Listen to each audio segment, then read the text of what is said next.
Estás escuchando NBS Business and Management, el podcast.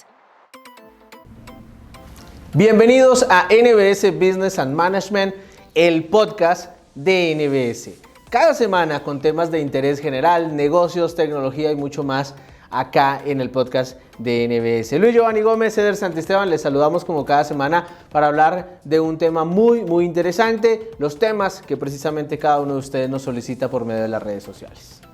Así es, y Eder, un tema muy solicitado por los directores y de verdad muy importante para todos aquellos que manejan empresas, para aquellos gerentes generales, pues es el entorno legal de los negocios. El por qué es importante para un gerente general o para un director financiero o emprendedor, una persona que quiere iniciar su negocio. El conocer de leyes. Las leyes, la verdad es que son bien importantes porque rigen nuestro negocio. Y todo empieza por las decisiones que tomamos dentro de la empresa.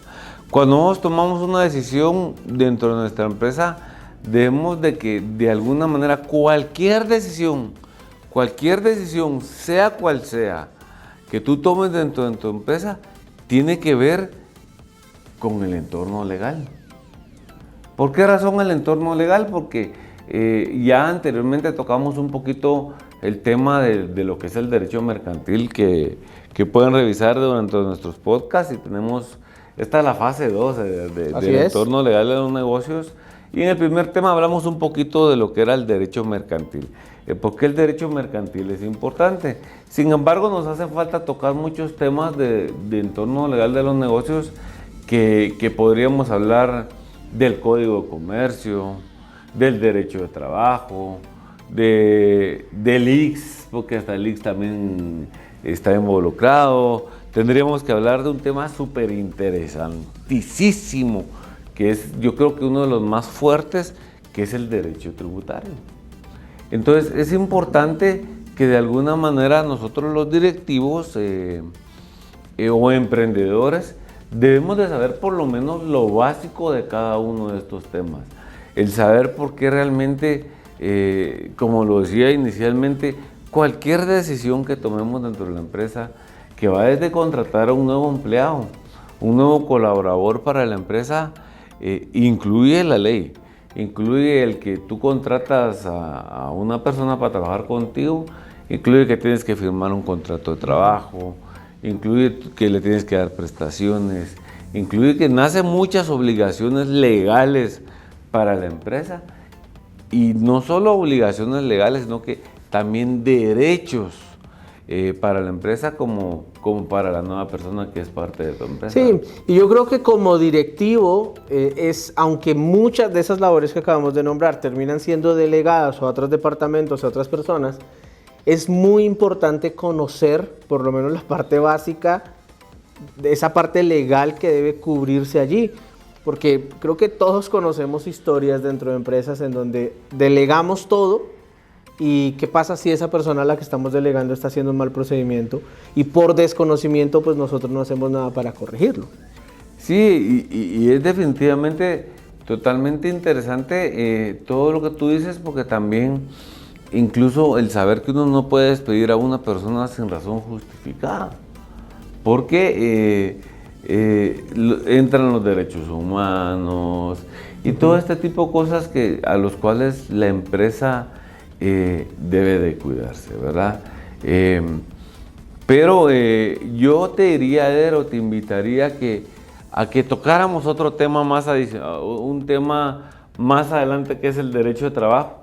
Dejemos el derecho de trabajo a un lado y quizás me gustaría que dentro de todos los temas que hay que tocar dentro del entorno legal, que yo te diría que el entorno legal de los negocios deberíamos hacer muchos podcasts y hasta una serie. ¿De verdad? Sí, porque es un tema muy grande. Una serie bien importante. A mí me gustaría hoy tocar el tema de lo que es el derecho tributario. Perfecto. El derecho tributario es una fuente muy básica de recursos para el Estado. El derecho tributario es de carácter coercitivo, o sea que es impuesto por el Estado hacia la población, es impuesto no solo hacia las empresas, es impuesto hacia las personas, lo que es el derecho tributario, y es donde nacen básicamente todas esas obligaciones fiscales que tenemos nosotros como personas, nosotros como empresas, y obligaciones ante el Estado. Y aunque cada país puede tener, por supuesto, y lo tiene, sus áreas tributarias diferentes, sí que es algo que no importa si nos estás viendo en Estados Unidos, si nos estás viendo en México, en Colombia, en cada país tiene su línea legal en el área tributaria y debes conocerla. O sea que al final, dentro del entorno legal, debes saber en tu país qué es lo que realmente se rige y qué es lo que deberías tener en cuenta en tu negocio, ¿no? Así es. Y básicamente, por ejemplo, para América Latina, pues tenemos como que, si nos podemos hablar de derecho, hay diferentes derechos. En América Latina manejamos mucho el derecho romano. Y el derecho romano es un derecho antiquísimo, ¿verdad? ¿Y por qué es que nosotros en América Latina agarramos el derecho romano? Y es porque es un derecho romano, para decirlo en palabras más coloquiales, muy codificado. Okay. Cuando hablamos codificado es con muchas normas, ¿verdad? Tú no puedes hacer esto y tu culpa es esta, ¿verdad? Ajá. Ese es el derecho romano, esa es la característica, tal vez. La característica, la línea del derecho romano, el ir muy codificado, así como los famosos 10 mandamientos que puso Dios. Así es. Solo que no tenemos 50,000, o sea, al final de cuentas, en nuestras leyes latinoamericanas hay muchas leyes que están codificadas por muchos términos, ¿verdad? Y de hecho, eso es, para no, voy a regresarme al tema del derecho romano nuestro. Sin embargo, hay otro derecho que se utiliza en los países de primer nivel, no los tercermundistas como nosotros, como Estados Unidos, Inglaterra y estos países que utilizan mucho el derecho anglosajón. ¿Qué es lo que pasa con el derecho anglosajón? Está basado mucho en decisiones tomadas anteriormente por otros jueces. Okay. No es un derecho muy codificado, causalista, o sea que acerca de una causa tú vas a tener un efecto, sino que es un derecho más tomado en decisiones anteriores. Perfecto. Y es por eso que se le da la oportunidad al Ministerio Público, a los investigadores, de poder negociar incluso tu libertad, etcétera, etcétera, cosa que no se puede hacer en América Latina. Nos ubica un poco en el contexto de lo que estamos hablando. Dejando este paréntesis y regresando a nuestro derecho latinoamericano, por decirlo que podríamos decir que sí es muy similar, entonces, similar, quiero decir, o sea, cuando en las obligaciones que tenemos como empresa con el Estado es muy similar casi en todos los países de Latinoamérica. Tenemos impuestos muy similares, como es el IVA, que es el impuesto al valor agregado. Este impuesto al valor agregado, por cada producto que tú compras, sea donde sea, se suma un impuesto, el cual va directo al Estado. Que puede ser un poco más, un poco menos, dependiendo del país donde estés, pero ahí está. Pero es el IVA, que es el impuesto al valor agregado. Otro impuesto que existe es el impuesto sobre la renta, el cual está en casi todos los países de América Latina. Tal vez tendrá diferencia de nombre, pero es muy... Sí, que es como las entidades que se encargan de regular toda la área tributaria. No se llaman igual en todos los países, pero sus funciones vienen a ser... Son estos dos impuestos los más conocidos. En países como en Guatemala le agregaron un impuesto, que el impuesto solo le han ido cambiando nombre conforme los años, pero es el mismo impuesto, ¿verdad? Que el impuesto se llamaba, bueno, no me recuerdo, de primero se llamaba IETAP, no me recuerdo, que era impuesto para después de la guerra, como un impuesto posguerra, ¿verdad? Después salió el YEMA, que era el impuesto, pero el mismo impuesto solo cambió de nombre. Por último, se quedó este mismo impuesto, YEMA, IETAP, no me recuerdo cuál era el otro nombre, El último que quedó, que fue en uno de los últimos gobiernos, que es el impuesto de solidaridad, que es el ISO, ¿verdad? Entiendo. Estos son los 3 impuestos más básicos. Existen muchos impuestos en casi todos los países de América Latina, que está el impuesto al petróleo. Por cada galón de combustible que tú compras, pagas cierta cantidad de impuesto por cada galón de combustible. Dentro de esa línea, pregunto, ¿también se considera los impuestos que pagamos, por ejemplo, por los vehículos y demás? Sí, también. Hacen parte de toda esta área, ¿no? Por eso le llamamos que hay impuestos directos e indirectos, ¿verdad? Bien. Ahora, si llevamos esto al tema de los negocios, al tema ejecutivo como tal, ¿cómo yo, ¿no?, como directivo o como persona del área de los negocios, pero que no necesariamente tengo un conocimiento explícito legal, ni debe de ser profesional en el ni tema? necesariamente, claro, por supuesto, por ejemplo, aquí en NBS sí que lo solventamos. ¿Por qué? Porque dentro del área del bachelor, pues llevamos algunos cursos como el de entorno legal de los negocios, el de derecho laboral, llevamos uno de derecho laboral, tributario. Lo llevamos, entonces se solventa. Pero ¿qué pasa si no tuve esa oportunidad de estar en un lugar como NBS que me ayuda en esa parte?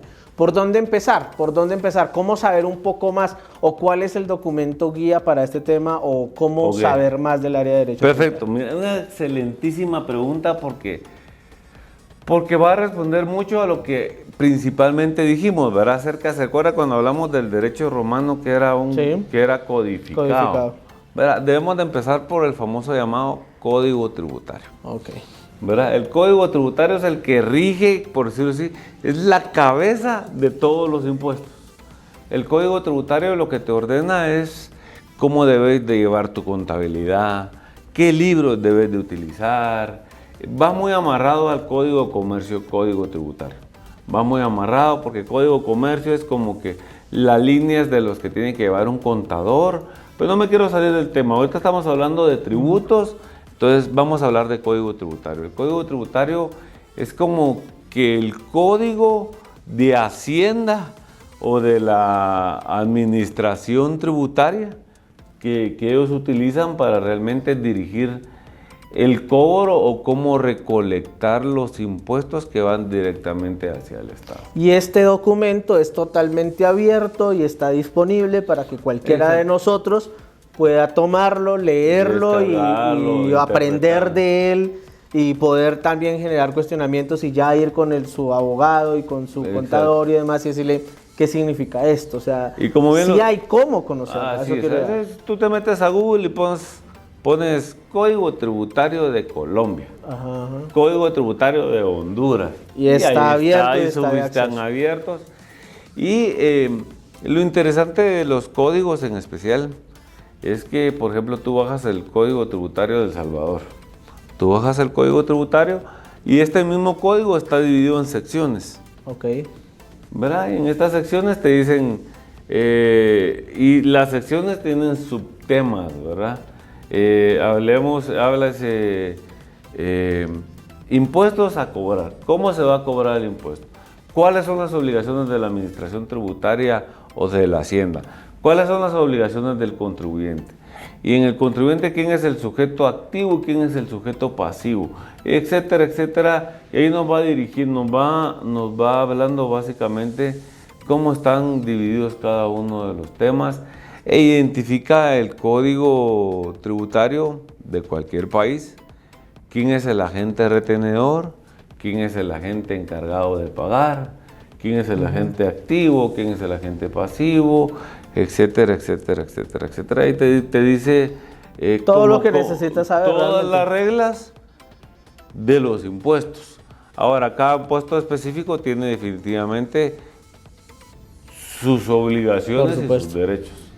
¿Cuál sería entonces, en esta parte final, la recomendación, en esta parte de derecho tributario, la recomendación para todos nuestros alumnos y en general para toda la comunidad de NBS que nos ve a través de nuestro canal de YouTube del podcast de NBS o que nos ve a través de la página de podcastnbs.com o que tal vez en este momento no nos ve, pero nos escucha a través de Spotify o de Google Podcast o de cualquier plataforma de streaming en donde ya saben que estamos disponibles. Nos pueden buscar como NBS Business and Management. ¿Cuál es la recomendación final?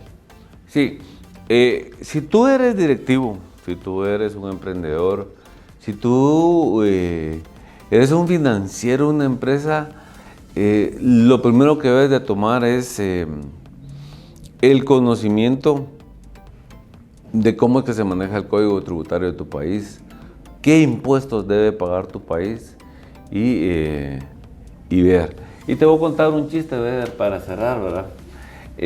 Una vez llegó un contador con un presidente de empresa.